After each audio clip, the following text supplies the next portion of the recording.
Shalom peuple de Dieu, na pesi biso encore une fois mbote na kombo na Yesu. Lelo nalingi to parle sur le sang. Soko fungo les Bibles komona bazo toucher plus le mot sang, mais to lingi to yekola selon vraiment penser Nzambe. Ndenge nini Nzambe azomona sur le sang. Alors tokotala ce qu'on appelle la mention pour la première fois ya mot wana na kati ya Bible. Elinga koloba nini.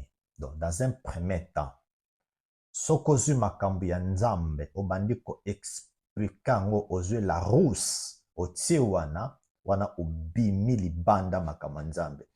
Makambo Nzambe ba expliquer ngo kaka oza na kati ya Bible eza na ba makambo Nzamba loba tokozwa kaka ba réponse ba signification na kati ya Bible. Yango lelo na lingi to parle sur le sang. Tolobela sur le sang. Total. Qu'est-ce que le sang selon Dieu? Et là, quand liboso torobanda ko définir le sang c'est quoi? Toko définir yango poto yeba penser nini o Nzamba memeli biso sur le sang. Tozwa écriture moko nazana Genèse chapitre 4 le verset 9 à 10. Je lis la parole de Dieu. Alors le Seigneur dit à Caïn, où est ton frère Abel? Caïn répondit, je ne sais pas. Est-ce que je suis le gardien de mon frère? Le verset 10. Le Seigneur continue. Qu'est-ce que tu as fait cela? J'entends la voix du sang de ton frère. Dès le sol, elle crie vers moi pour demander la vengeance. Bibelobi. Nzambe tango atuni Caïn alobi wapi ndeko na yo. Caïn lobi nga nazali gardien ndeko na nga te. Nzambe alobi j'ai entendu la voix du sang. Yango na lingi to comprendre thème o ya makila non pas selon ndenge toyoka mais selon Nzambe. Donc Nzambe alobi j'ai entendu la voix du sang. Donc, par là, nous comprenons que le sang égale une personne. Je crois que c'est clair. Donc, le sang égale Abel. Alors, Abel, Azamut.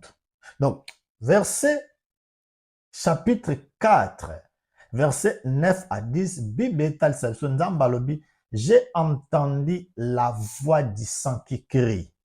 Donc, parlant de comprendre, le sang, selon Dieu, c'est une personne. Donc, kende malembe, poto lukana ko comprendre, qu'est-ce que le sang? Tokoya o mona kendenge to sale la kona église, toza na libanda volonté Nzambe. Tozo écriture mususu. Naza na livre ya Genèse toujours, Genèse chapitre 9, les versets 4 à 5. Tozo définir qu'est-ce que le sang. La Bible déclare, mais vous ne mangerez pas la viande avec sa vie, c'est-à-dire avec son sang. Le verset 5, votre sang aussi, c'est votre vie. Donc, tu comprends que le sang, oyo Nzamba zoloba na biso, égale Abel. Abel égale une personne. Alors, le sang nous représente la vie. Donc, cela nous explique que Dieu a caché la vie dans l'homme, dans le sang de l'homme. Nous disons Amen. Donc, Nzamba lobi, le sang, c'est la vie. Or, vie wana, tozo monango eza epa ya Abel. C'est pourquoi Nzamba lobaki, j'ai entendu la voix du sang. Donc, Bible explique biso, le sang égale Abel, ou bien le sang égale vie. Donc, Nzambe a expliqué vie oyo biso to monate, Nzambe atiango na kati ya makila. Alors, le sang représente une personne. Une personne représente la vie. Yango monaka soki balingi batala oza na groupe nene batestaka moto bazwaka makila bakoyeba ke oza na groupe nene par rapport ya makila. Donc le sang selon Dieu c'est la vie. Je crois te comprendre. Nalingaki tozwa d'abord une écriture to expliquer que signifie le sang selon Dieu, parce que toko définir ka makambo nzambe na zui yango na bandi koloba sans toutefois na yeba ndenge Bible ezoloba. Donc to comprendre que le sang oyo nzambe azoloba biso égale la vie. Donc maintenant, où est la vie? La vie se trouve dans l'homme. En réalité, nzambe azomona makila physique te, mais nzambe tang azomona makila azotala na kati ya makila il y a la vie. Donc tu comprends, le sang égale la vie. Donc jusque là tu peux effacer. Donc quand nous parlons le sang, nous voyons immédiatement la vie. Je crois que c'est clair. Maintenant, totala siko makila wana nzambe tango apesaki bana Israël. C'était pour quelle raison? C'était pour quel but? Pour lelo biso to komozo makila ko sakana nango. Mais totala nzambe apesa bana Israël makila basana nini? Et puis makila ezalaki kaka à la portée à souverain sacrificateur. C'était pour quelle raison? Tozwa Lévitique chapitre 17, le verset 11, et puis tu sauté à verset 14. Je lis la parole de Dieu.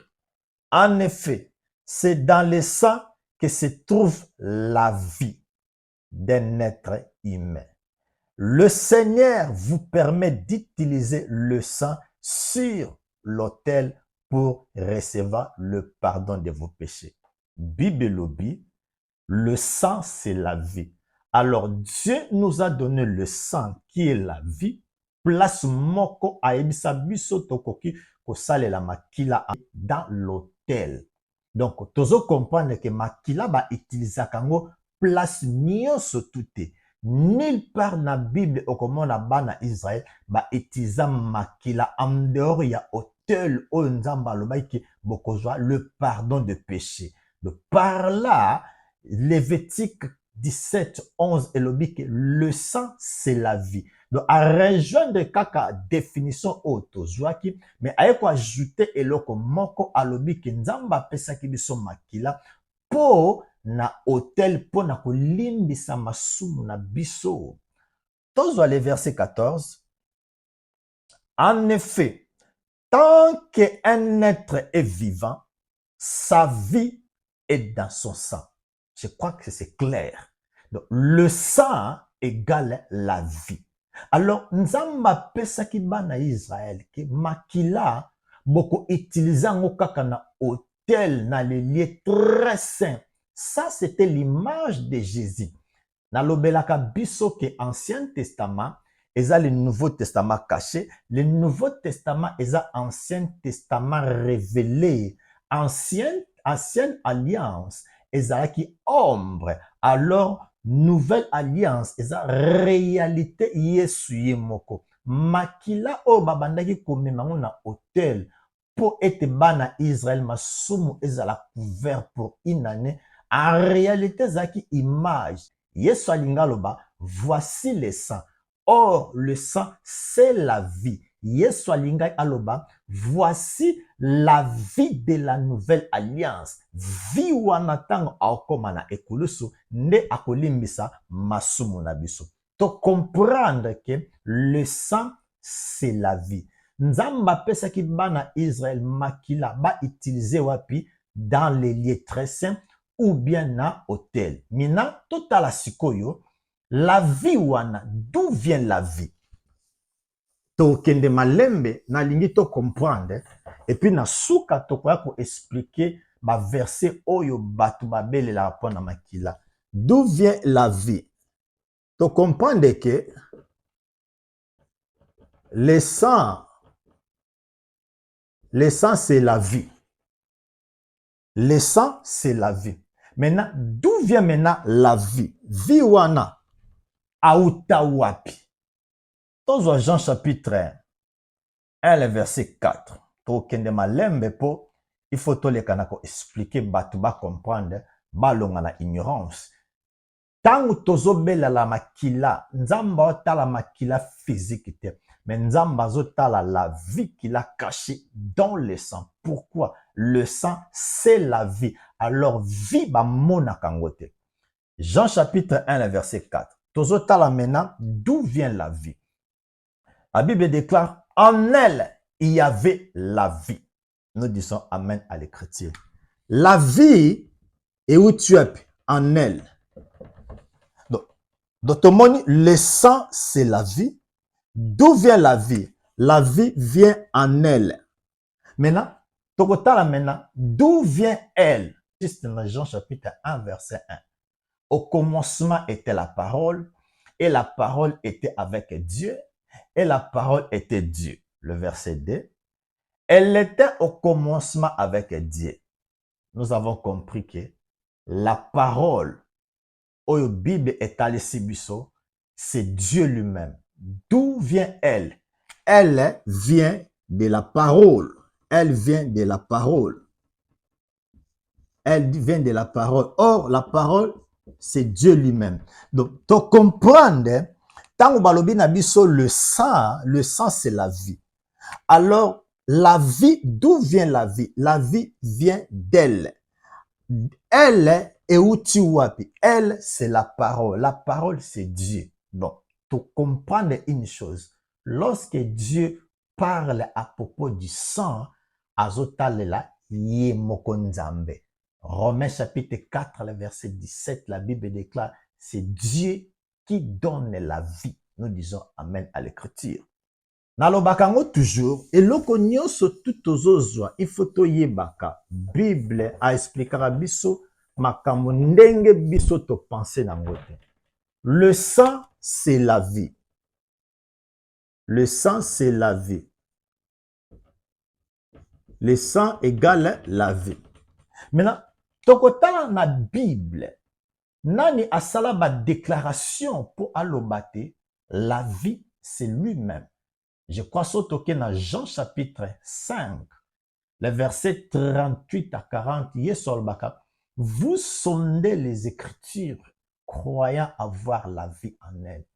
Or, ce sont elles qui rendent témoignage de moi. Et vous ne voulez pas venir à moi pour avoir la vie. La parole de Dieu. Donc, la vie se trouve en Jésus. Donc, vous comprenez que la vie égale Jésus. Donc, lorsque tu belle la makila, en réalité, tu belle la makila. Parce que dans le sang se cache la vie. Alors, Bible et que la vie, c'est Jésus lui-même. Yango Yesu a ebisi bango bolingi koya epa na ngai te pour avoir la vie. Donc, par là, nous avons compris la vie, ce n'est que Jésus. Jean chapitre 11, Yesu a ebisi Marthe alobi, je suis la résurrection et la vie. Donc, lorsqu'on parle du sang, on parle de la vie. Lorsqu'on parle de la vie, on parle de Jésus. Nous disons Amen à l'écriture. Jean 14, verset 6. Yesu alobaka, je suis le chemin, la vérité et la vie. Bien-aimé, le sang, c'est Jésus. Le sang égale Jésus. Le sang égale la vie. Donc, Nzamba a expliqué biso très clair pour te comprendre. Le sang, o Nzambe azako expliqué biso. Et ça non pas makila physique, parce que dans Genèse 4, Nzamba lobi, j'ai entendu la voix du sang de ton frère. Donc, le sang symbolise la personne. Alors, Bible lobi, le sang, c'est la vie. Tu comprends que eza makila oya rouge te, mais nzamba azotala makila rouge te, mais azotala na kati na makila, il y a la vie. La vie vient en elle. En elle vient de la parole. Or, la parole, c'est Dieu. Dieu qui donne la vie. Alors, Jean 1, 14, Bible dit que la parole qui est Dieu a été faite chair.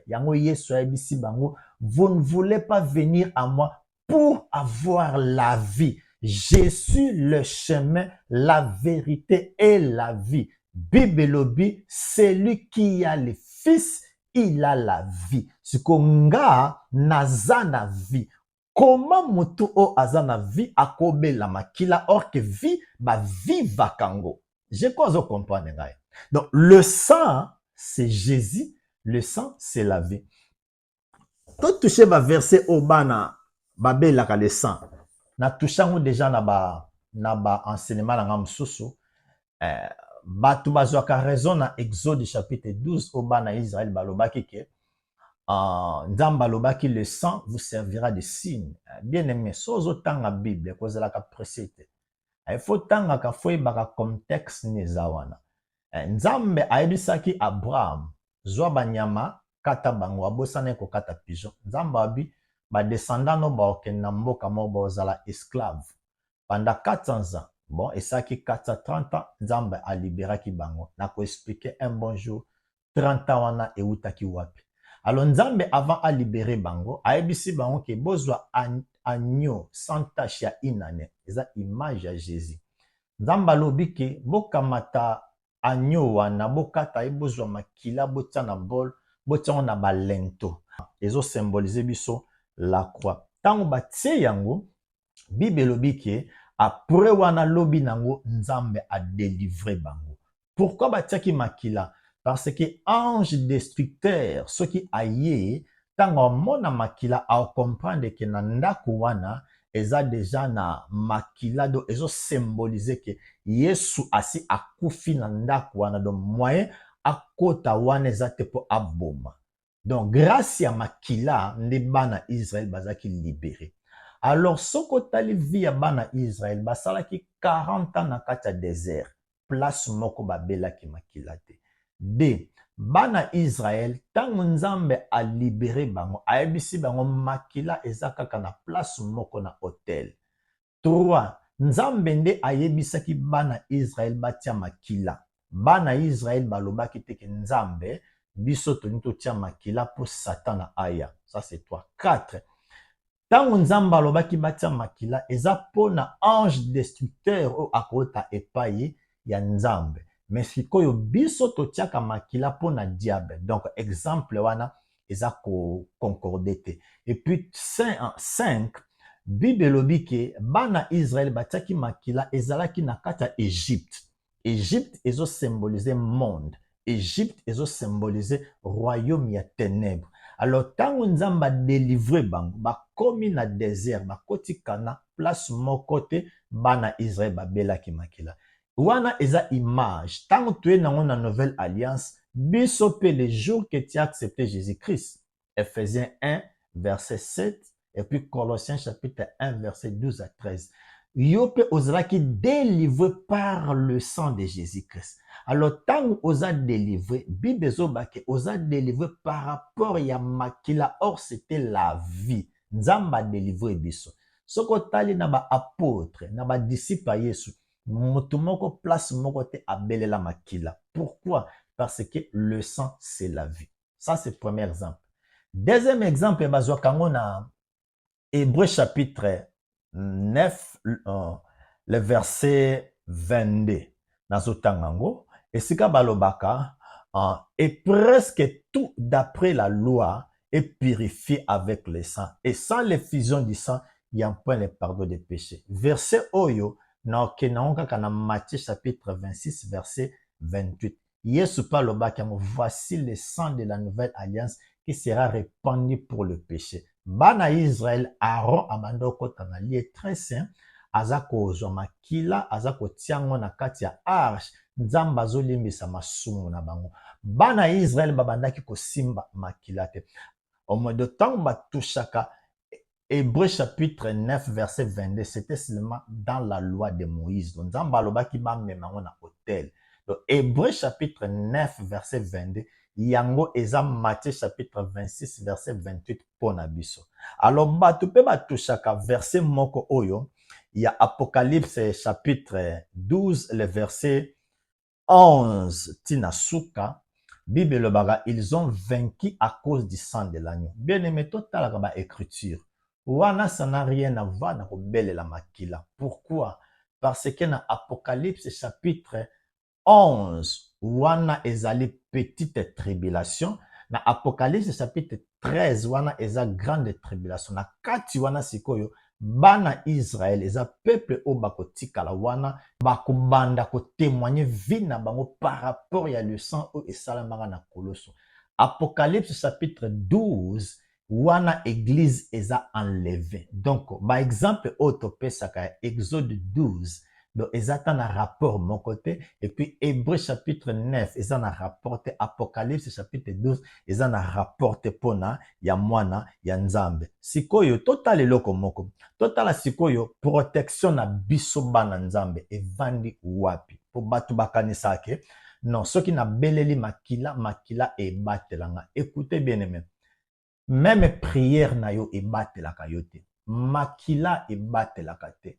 Na Bible eza na mutu moko te abelela makila po makila ebatela. Bana Israël nzambe nde alobaki botia makila. Mais biso to koma ozwa place nzambe ke totia makila po nzambe abatela biso. Bien aimé, to pesa quand même valeur, respect na makila.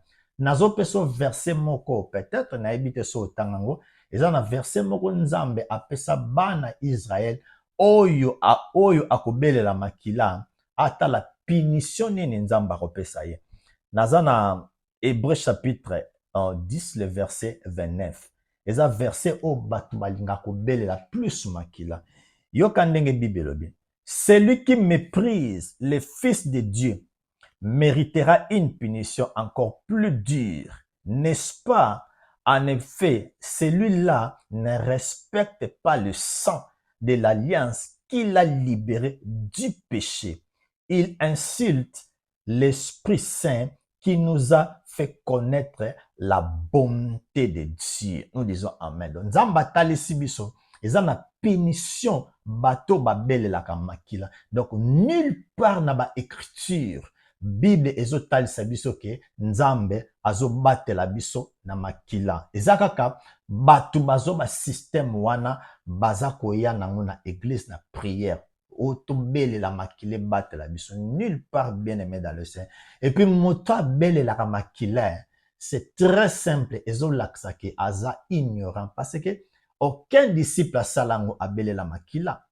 Eza pete ke bako peso prière, ba pesa moto prière te ezwa prière oyo o prier non. Donc Nzambe a interdit bana Israël basimba makila nulle part. Na Égypte, bazwaki makila babelela kango partout. Non, basalaki acte wana po Nzambe a délivrer bango. Yo pe tango o bongola motema koma mwana Nzambe, Nzambe pe a délivrer yo par le sang de Jésus. Siko totala sikoyo protection na biso bana Nzambe evandi wapi? Parce que bato bamona ke non, soki do na prier te Nzamba ko batelanga te. Non, prière na yo batelaka yo te. Yango zomona nazolinga toyekola nano makambo oyo eza élémentaire po tango tokota na prière na salut tango bonde la prière no eza na efficacité. Prière ebatelaka motu te. Lorsque nous prions to remerciaka Nzambe nde yende moto abatelaka biso. Tozwa écriture moko totala ndenge nini Nzambe abatelaka biso. Tozwa ngo nano a partir ya butu, po soki mwana Nzamba komi na butu, soka beleli makila te, aomona ke do ondire eloko moko ekobatela ete. Nazana Psaume chapitre 3, le verset 6 ou bien verset 5, ezo dépend na ba Bible. Je couche et je m'endors, je me réveille, car le Seigneur est mon soutien. So tali na verset o, nulle part makile zali. Donc ezaka kako zanga koyeba yango tozobelela makila. Bien aimé, to respecter même makila. Makila, le sang c'est la vie. Comment yo kozwa vie obanda kotiango na tapi o nazotambola nango nazokende marché nazokende esika boye nakamati yango makila nazipika yango non wana eza bapriere ya babebe soki moto aoprie ndenge wana yebaki wana aza no bebe yango Paul alobaki lorsque j'étais encore enfant je parlais comme un enfant koma makila na batapi non bapriaka ndenge wana te soki otali na Bible apôtre moko apria ndenge wana te nous remercions Dieu soki nangi nalala na remercie ye nakomi na ntongo na bi merci mpo moto batela yanga ndenge ntongo etani nazotambola na okende mosala na kozonga ozobatelanga ndenge ozobatela bana nanga merci makila eza te nzambe apesa biso baange baza wana tokoparle sur le ministère angélique ocomprendre sécurité na yo edépendre na yo te sécurité no edépendre mokolo botama ya sika nzambe nde moto azogarde yo tozwa Proverbe chapitre 3 le verset 24 oyo nazotalisa biso prière na biso ebatela ya biso te mais le jour que tu t'es donné ta vie en Jésus nzambe azobatela yo. Si tu te couches tu seras sans crainte et quand tu seras couché ton sommeil sera doux. Ma version en tout makile ezate donc place mon donc comprendre lelo que nzambe interdisa tobelela makila soko zobelela ngo punition ezali nzambe nde mutabatela biso. Écoutez na pesa exemple oyo ba mama ou bien ba papa o baza na bana mike soki mwana linga lala okomona yo papa ozwi mwana to mama otie na mbeto mwana koyebi so te ke finika nga yo moko omona no mwana alingala atika na finika ye sécurité ya mwana ezodépendre na ye te dépend na papa soki bobimi bokomi na nzela bolingo katisa makadamu mwana koloba te ke papa simbanga na loboko po tokatisa donc papa akosimba mwana na loboko po bakatisa sécurité ya mwana ezodépendre na mwana te mais ezodépendre na papa ou abota ye. Alors la Bible déclare que celui qui est né de Dieu nzambe ne mutazo batela ye ezala makila te. Tozo écriture mosusu tozwa 1 Jean chapitre 5 le verset 18 natalisa biso ba sécurité na biso c'est pourquoi sango malamu eyaka ko révéler yo identité na yo ezotaliso ba droit na ba devoir na yo. Lorsque quelqu'un est sauvé babenga kango sali eza sauter c'est tout un paquet. Nakati sali, délivrance, la vie éternelle, rachat, sécurité, abondance, la vie éternelle, l'enlèvement. Nyonso tout eza wana. Ngano senga ngote eza disponible. 1 Jean chapitre 5 le verset 18. Nous le savons, tous ceux qui sont enfants de Dieu ne commettent pas le péché. En effet, le Fils de Dieu les protège et le mauvais ne peut pas les toucher. Donc je crois que c'est clair. Ezagaka makambo to yoka mais to vérifier ngote to kanisi kaka ezalaka ndenge wana ya on appelle ça exemple. Soko zotanga Bible ou bien oyoki moto azoloba vérifier na Bible. Donc nalinga ki to parler sur le sang. Qu'est-ce que le sang? Je crois comprendre. Et là qu'on a senga na biso to s'abonner, ba numéro ezali wana benga biso. Comme ça, tu peux développer plus makasi na média, moi tu développer en nyonso ezalité. Ezalaki en frère Nabino, le pasteur Clems. Que Dieu vous bénisse. Merci. À la prochaine. Bye.